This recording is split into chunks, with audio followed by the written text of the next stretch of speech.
Guys good morning कर रहे हैं ब्लॉग की शुरुआत आपके प्यार के साथ। तो गाइस दर्शन कर लीजिए भैया, हमारे प्यारे मेरे सब्सक्राइबर का कॉल आता है कि आप मंदिर से ही ब्लॉग की शुरुआत किया कीजिए।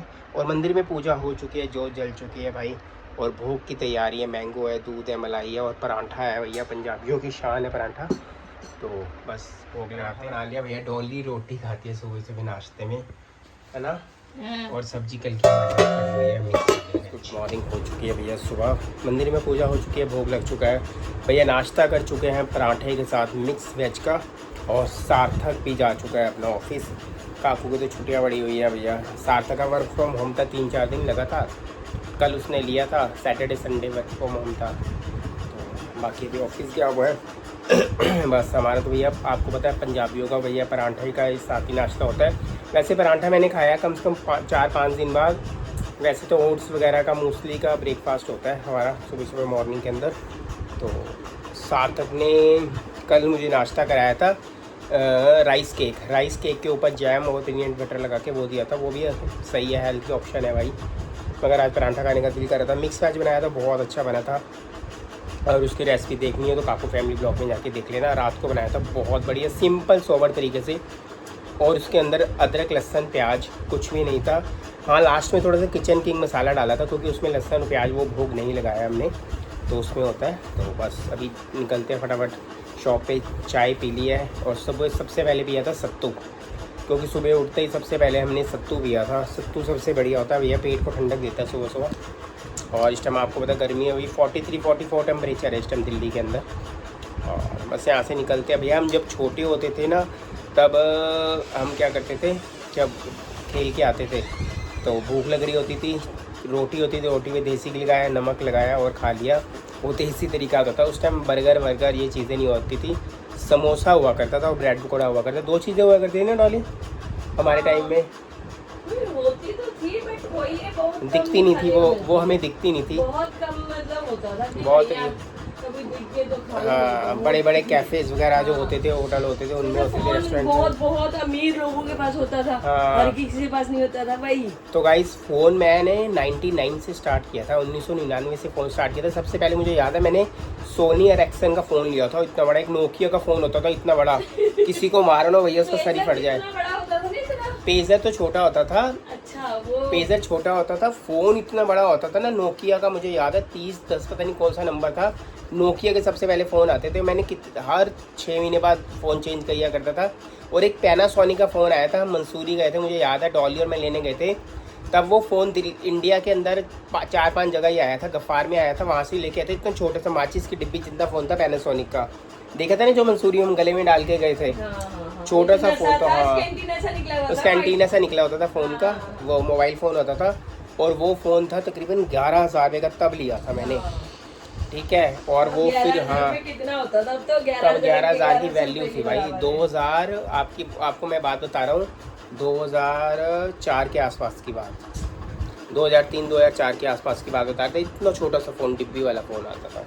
तो वैसे बस नाश्ता कर लिया। डॉली ये पूजा करने जा रही है, और बस मैं जा रहा हूँ। गीता भवन मंदिर है भाई, और यहाँ पर शॉप है, ठीक है ना, बिल्कुल सामने शॉप है। उसके पास इंक्वायरी आती है भैया आपकी शॉप कहाँ पर है। सामने गीता भवन मंदिर है, बिल्कुल सामने। देखो अगर गूगल में सर्च करके आप डालोगे ना गीता भवन मंदिर, तो बिल्कुल उसके सामने शॉप है मेरी। सामने मंदिर है और उसके सामने शॉप है। काफ़ी मेरे पास कमेंट्स आते हैं आपकी शॉप नहीं मिलती, आपकी शॉप नहीं मिलती।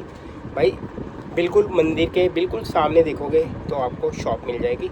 और मैसेज आज भी मैसेज आए हुए थे 2 और 3-4 दिन पहले भी आए थे कि तिलक नगर हम आते हैं, आपकी शॉप ओल्ड मार्केट में या न्यू मार्केट में। मेरी है ओल्ड मार्केट में, जहाँ पर बुक्स वाली शॉप है, वहाँ पर ड्राई फ्रूट्स वगैरह वाली शॉप्स हैं। तो उसके पास ही है पोस्ट ऑफिस, आप पूछ लेना।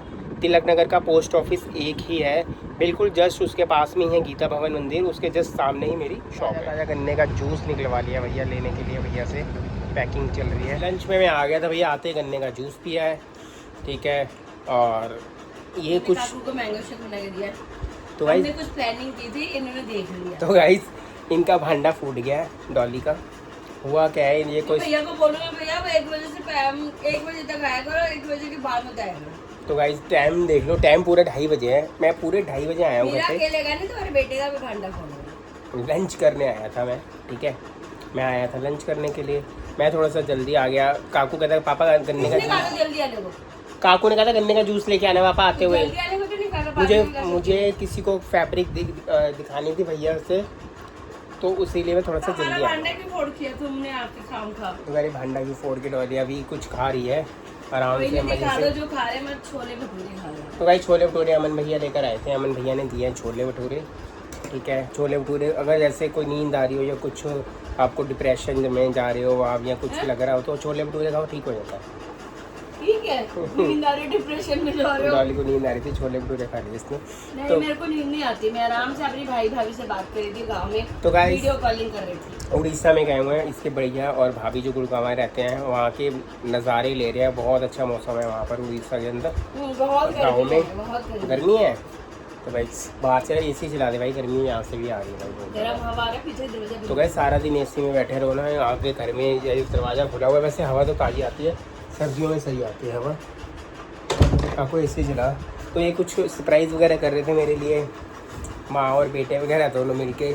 मैंने आते देख लिया। आपको घर में अभी टाइम से नहीं आना चाहिए था। टाइम तो गाइस हमारे घर में इतने मिंत्रा के लिफाफे मिलेंगे ना आपको जिसका कोई हिसाब नहीं है। अभी भी 2 लिफाफे मेरे सामने पड़े हुए हैं। एक लिफाफा इन्होंने छुपा लिया, मेरे से आते ही छुपा लिया। मैंने कहा भागी है फटाफट, डॉली मेरे को देख के अंदर भागी। मैंने कहा भाई ये समझ नहीं आया डॉली अंदर क्यों भागी है मेरे को देख के। ये देखो कितनी कितनी कितनी हंसी है। तो गाइस बस मैं मिलता हूँ, मैं देखता हूँ पहले छानबीन करता हूँ क्या। मैं डॉली से पूछ रहा हूँ भाई क्या मंगाया है, बता दे भाई क्या है क्या है। कहीं कुछ नहीं है, इन्होंने छुपा दिए मेरे से चीज़। अब मैं लेकर आया था भाई, इनका तो मुझे पता लग गया। मैं लेकर आया था इसके लिए डायमंड के टॉपर्स लेकर आया वो था। क्योंकि आप चुपचाप birthday गए पे। थे ना मेरे भाई। चुपचाप गए थे, शोर में जाके जाऊँगा मैं। रिश्तेदारों डायमंड को के ले टॉपर्स लेंगे लेंगे तभी करके। रिश्तेदार तो भाई जाएंगे साथ हाँ, में। तो मैं भी ऐसे कोई ऐसी चीज लूंगी तो फिर उन्हीं को लेके जाना पड़ेगा, और तुम्हें भी नहीं पता तो चलेगा। गाइस लेडीज़ की पसंद होती है, लेडीज़ को ही पता होती है, तो इसलिए उनके लेके जाना ज़रूरी था। क्योंकि देखो डायमंड की चीज़ है, 10 20 50 10 हज़ार की चीज़ तो लाखों में चीज़ आती है, आपको पता है। और वो कल्याण ज्वेलर्स से लेकर आया था मैं। बिल तेरे पास ही है, मुझे पता है, पर मैं भी अगर कभी लाऊंगी तो मैं कैसे जाऊंगी? मुझे क्या बता। कोई नहीं, मैं भी ले ही लूंगी। तो गाइस हाँ मैं आपको ये भी बात बता दूँ, जैसे मैंने कल्याण ज्वेलर्स से लिए थे ना डायमंड के टॉपर्स लिए थे, तो उसमें क्या होता है कि जैसे उनका डिस्काउंट चल रहा होता है, समझ लो 10% या 5% मेकिंग वगैरह पे जिस पे भी डिस्काउंट होता है ना, उसके बाद और भी डिस्काउंट मिलता है। वो कैसे मिलता है मैं आपको बताता हूँ। मैंने शायद पहले भी बताया होगा या नहीं बताया होगा, अब बता देता हूँ। अगर आप समझ लो सपोज करो आपने 10,000 की चीज़ ली, ठीक है, उन्होंने 10% डिस्काउंट दिया, वो 9,000 की पड़ गई। तो उसके बाद फिर अगर आपसे उनसे रिक्वेस्ट करोगे, उनके मैनेजर को बुलाओगे ना, एक मैनेजर डिस्काउंट होता है जो मैनेजर के हाथ में होता है, जो पूरी शोरूम का संभालता है। जैसे हर एरिया के अलग अलग शोरूम होते हैं, एक शोरूम जो संभालता है सारी चीज़ें उसके अंडर होती है, उसके हाथ में भी होता है 10% डिस्काउंट। वो भी मैंने लिया था। जानते थे मैनेजर को? नहीं जानते नहीं, वैसे ही थोड़ा सा वो कई लोग बता देते हैं, कई सेल्समैन इतने अच्छे होते हैं, वो बता देते हैं सर अगर आपको थोड़ा सा और डिस्काउंट चाहिए, आपको चीज़ पसंद आ रही है तो देखो हर कोई चाहता है कि उसकी चीज़ सेव हो जाए। अगर चाहिए जैसे अगर आपने 10,000 की चीज़ 9,000 में आप ले रहे हो, तो अगर आपके 1,000 रुपये बच रहे हैं, थोड़ा सा एफर्ट लगाने से अगर 1,000 रुपये बच जाते हैं तो सबसे बेस्ट रहता है भाई। ऐसा तरीका अपनाया करो। कई बार ये चीज़ें होती हैं, जैसे बड़े बड़े शोरूम में ये चीज़ें होती हैं। तो बस गाइस इसी के साथ मैं करने लगा हूँ ब्लॉग का एंड। मिलूँगा आपको नेक्स्ट ब्लॉग में। जिन्होंने हमारे चैनल को सब्सक्राइब नहीं किया तो प्लीज़ चैनल को सब्सक्राइब करना, लाइक करना, शेयर करना, कमेंट्स करना बिल्कुल भी मत भूलना भाई, क्योंकि बाहर भी नहीं यार, बाहर इस टाइम 43 टेम्परेचर है। हमने जाना था थोड़ा सा सामान लेने के लिए, अभी हिम्मत नहीं हो और रही। मुझे एक वो भी लानी थी यार, मेरी वो लॉकेट है उसकी चेन टूटी पड़ी है भाई गलती कर दी सोने के गला का ब्लॉग का नाम लेकर। सोने की तो नहीं लेके आएंगे यार, इस टाइम सोने की चेन लाने में बहुत पैसा चाहिए। नहीं वो है वो टॉप।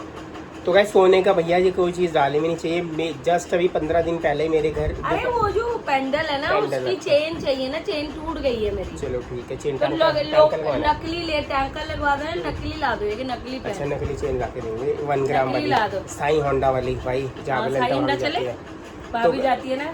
तो गाइस वो लड़के ने चेन डाली हुई थी, वो जा रहा था मेरी शॉप से बाहर ही था, तकरीबन सुबह 9:30 बजे के करीब। 7 वाली जो भाभी है फूल लगाती है वो बता रही थी। 2 लड़के आए, काफ़ी देर से पीछा कर रहे थे। जैसे वो बनाना लेने के लिए रुका उन्हें पैसे निकाले हैं तो पीछे से चेन स्नैचिंग की और वो निकल गया।